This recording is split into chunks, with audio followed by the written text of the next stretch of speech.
vivre dans la grande ville? Certainement pas.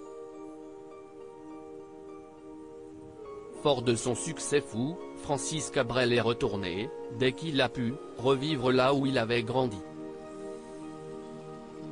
Voilà bien longtemps qu'il a fait une croix sur une vie pleine de paillettes. Francis Cabrel, qui a vendu plus de 25 millions de disques tout au long de sa carrière, a fini par retourner d'où il venait.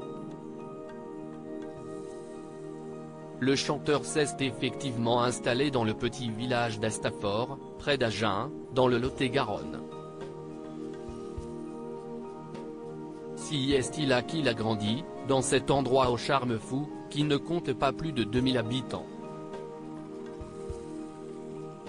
De cette enfance modeste, il conserve l'amour de cette bourgade dans laquelle il habite encore aujourd'hui, dans une grande bâtisse blanche entourée par les vignes, qu'il exploite depuis de nombreuses années en compagnie de son frère Michel, explique-t-on sur Chérie FM.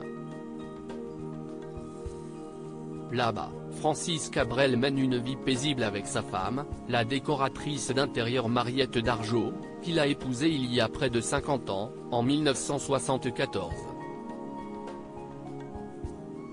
Sa fille aînée, Aurélie, n'est également pas loin comme le révèle le magazine Public dans son numéro du 16 juin 2023. L'artiste est, en tout, père de 3 filles, Aurélie, née le 30 juillet 1986, Manon, née en 1990, et Thieu, qu'il a adoptée au Vietnam en 2004 alors qu'elle n'avait que 3 mois. Sa plus grande, qui a tenté une carrière de chanteuse, gère un hôtel-restaurant situé à Astafort, ouvert il y a quelque temps par papa, qui attire de nombreux touristes mais aussi de nombreux fans de l'interprète de La Cabane du Pêcheur. Ce n'est pas le seul business de Francis Cabrel en ces lieux. L'artiste de 69 ans a également monté un studio sur place. Si est-il là qu'il y a enregistré plusieurs de ses albums, ayant aménagé là-bas son propre studio, le studio éphémère, détaille-t-on. Si est-il au sein de ses murs compris forme la plupart des morceaux de ses albums Les Bodegas, des Ronces et des Orties ou encore In Extremis.